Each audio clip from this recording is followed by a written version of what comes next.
computing. Saya dah tak pakai dah hard disk drive sekarang Datuk. Saya pakai cloud saja. Ya, betul. Dengan klien pun saya share dengan klien pakai cloud. Ataupun AI contohnya. Contohnya macam ChatGPT sekarang laju. Keluar lagi version baru ni.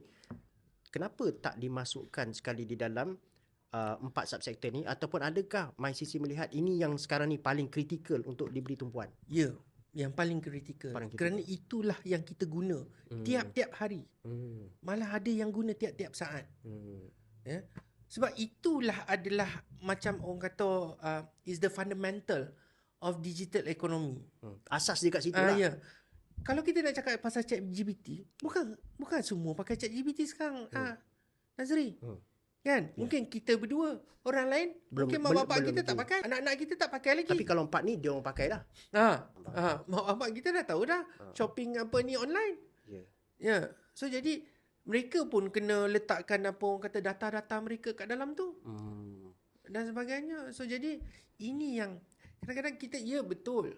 Kita kena lihat kepada AI dan sebagainya. Kita kena apa orang kata selari dengan inovasi itu. Ya. Tetapi kita jangan lupa perkara-perkara asas. Sebab perkara asas tu akan menceritakan segalanya.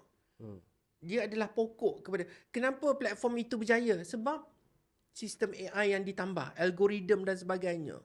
Tetapi platform itu, e-dagang itu lebih daripada itu. Dia mengawal hidup kita. Kalau kita guna ChatGPT, dia lain sikit. Okay, kita nak informasi, kita nak buatkan satu ayat karangan kita dan sebagainya, nak buat PhD thesis kita dan sebagainya, membantu. Dia ada objektif tertentu. Ya. Tetapi ini adalah sebahagian hidup kita. Kita nak makan, kita nak minum, kita nak beli barang-barang keperluan dan sebagainya. Susah nak pisahkan daripada hidup kita. Memang susah. Sebab sekarang ni apa-apa hal kalau kita nak mengembara lah, kita takkan guna lagi jarang-jarang kita nak guna apa orang kata travel agent yang secara fizikal. Ya, betul. Jarang-jarang dah, Nazri. Ya, kita akan guna apa ni online travel agencies ni. Dalam penggunaan subsektor yang saya sebut tadi tu kan, yang mobile operating system dengan payment system, lepas tu digital advertising, e-commerce, data dan juga apa ni online travel agencies ni, banyak negara sudah mula menyedari tentang cabaran yang dibawa bersama.